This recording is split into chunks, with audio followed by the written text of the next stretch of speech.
Welcome back to the Witty Traveler. I'm Ashley, and this channel is dedicated to the travel memories that I make with my family. Our crew consists of my wife Sarah, my son Bryce, my daughter Jordan, and our lovely dog Max. In this episode, Sarah and I fly out west to beautiful British Columbia. The itinerary for the first leg of our trip is to spend the evening in Vancouver, heading out to a market for some eats and trying out the famous Jappa dog. On the first full day of the trip, we plan on renting a car and driving the Sea to Sky Highway all the way to Whistler. Sarah loves mountains and waterfalls, so we're hoping to take as many sightseeing opportunities along the way as possible. Question for you guys. Do any of you have any travel habits or rituals that you do? Let us know what they are.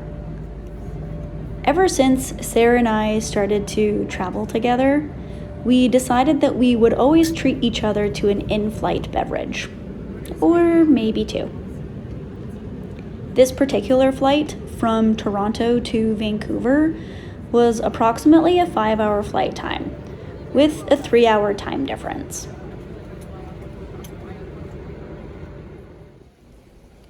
We arrived in Vancouver late afternoon, sometime around 3 o'clock, feeling pretty energized and excited.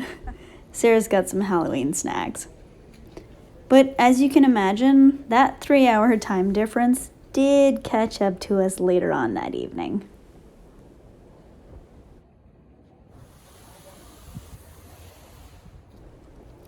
Once we checked into our hotel, the first thing we wanted to do while visiting Vancouver was to check out Grenville Island in the market. Oh my God, Sarah.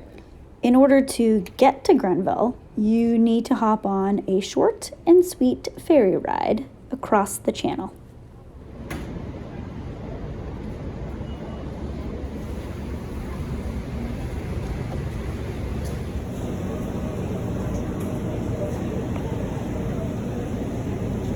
Oh, I want one of those. I want one of those. Oh, Kevin. Smoked salmon.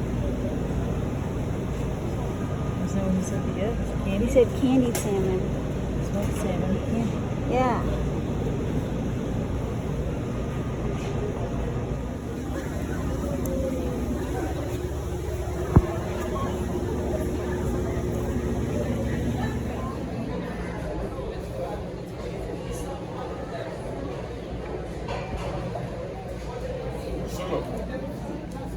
So, I jumped in the car, and I already seen the place, but I see the station and everything.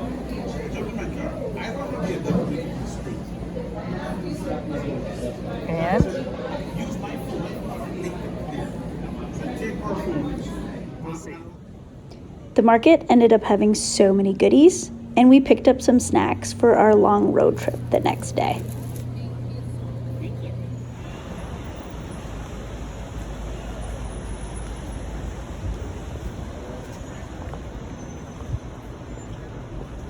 Time to try our first Jappa dog.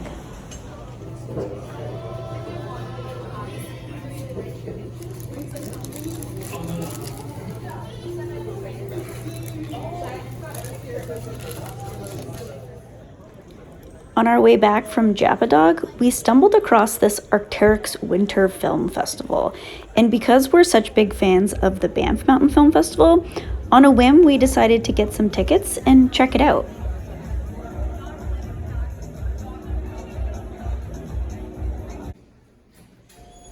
So like I'd mentioned earlier, that 3-hour time difference definitely caught up with us. And after the show, I was the grumpiest of grumpy cats you could ever imagine.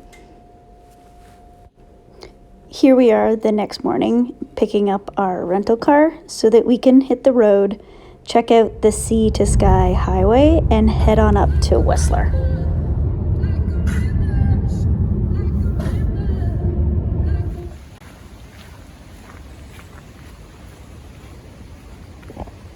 The trees out here are mind-blowingly massive.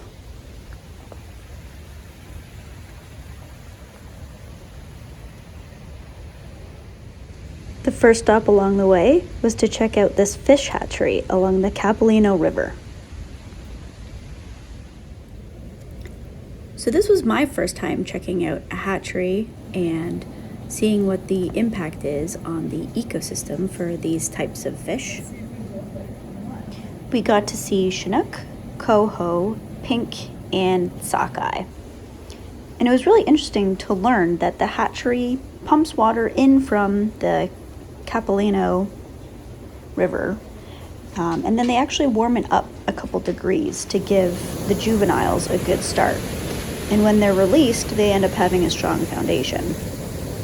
In the wild, it's estimated that only a few fry will survive and grow up, but in the hatchery, 300 survive, and then they are released.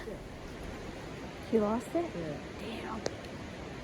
Oh, that looked like a You don't want good. to be around him or not.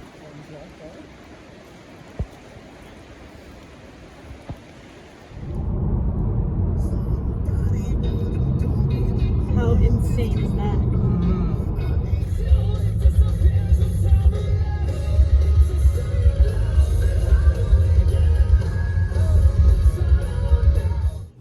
Next stop along the way was to check out the Britannia mine, which was one of the largest mines in the British Empire. Most likely, something that you own or that you have used recently contains copper from this very mine. Britannia was in operation from 1888 all the way until 1974. There is still copper ore left underground, but it would cost more than it is worth to mine in today's economy and with its current value.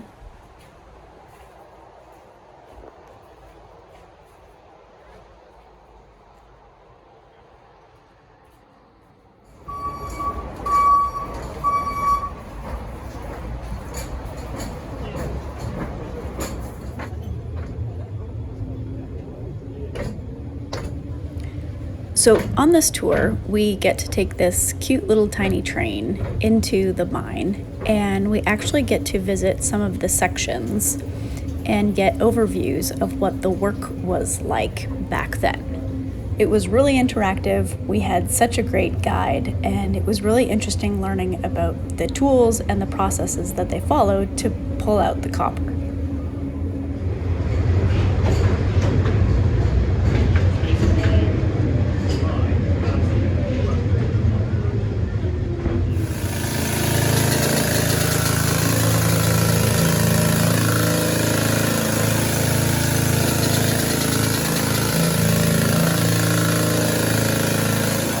A day. And often it wasn't just the one drill like that. You could have up to 12 of these drills in the same tunnel at the same time. And the dust from our explosion has finally settled down. Our miners are going to walk into a tunnel that looks a lot like the end of my tunnel right here. A big old pile of loose rock and broken ore all mixed together. And it is this that our miners called muck. And it was the job of our mucking team to move all of that material, loading it up into ore carts like this, and then sending these carts off to the mill for our final step, processing. The first thing is, once again, going to be the air. And in 3, 2, 1. Jump start there.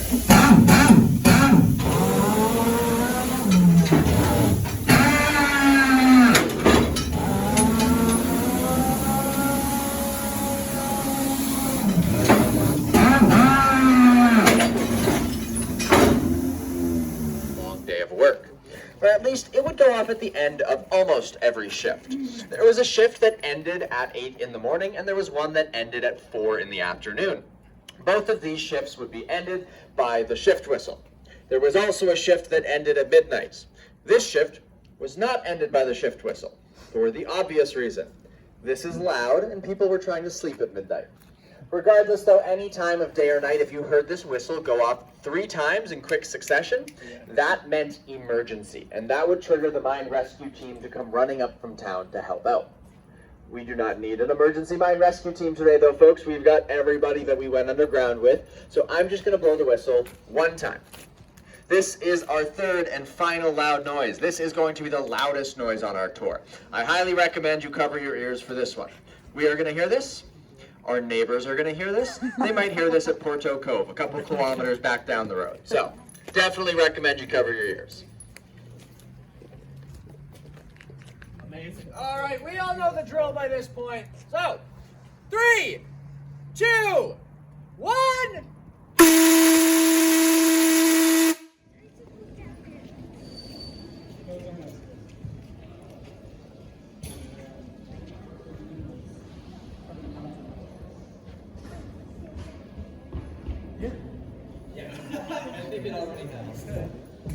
All right, folks. As we arrive here, no doubt that you have begun to notice my staircase here. There are around 278 steps to the top of that staircase, and that still does not bring you to the top floor.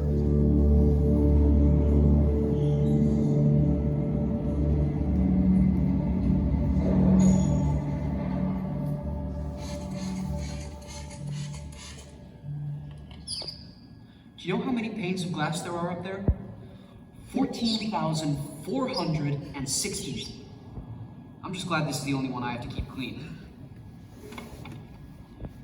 They let a lot of light into this place, which was great for the electricity bill, but they also let a lot of light out.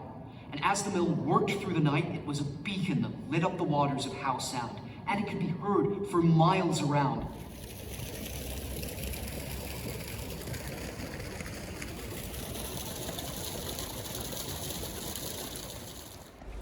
Once we finished our tour at the mine, it was time to hit the road and check out a couple waterfalls along the way.